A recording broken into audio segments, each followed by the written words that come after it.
Under Courses, Assignments and Manage, can find our assigned assessment.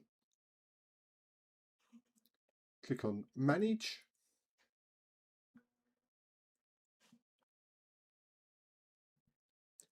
Here we can look at the information that we wish to portray.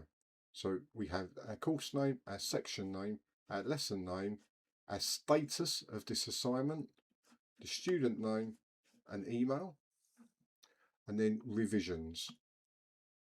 So submitted content, submitted file, and then we evaluate this assignment. We get 3 options. We either click approve, reject, or resubmit.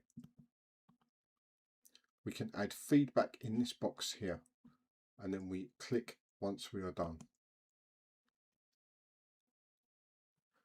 This will open up a message here, and we can send that message, and we can also send by clicking email.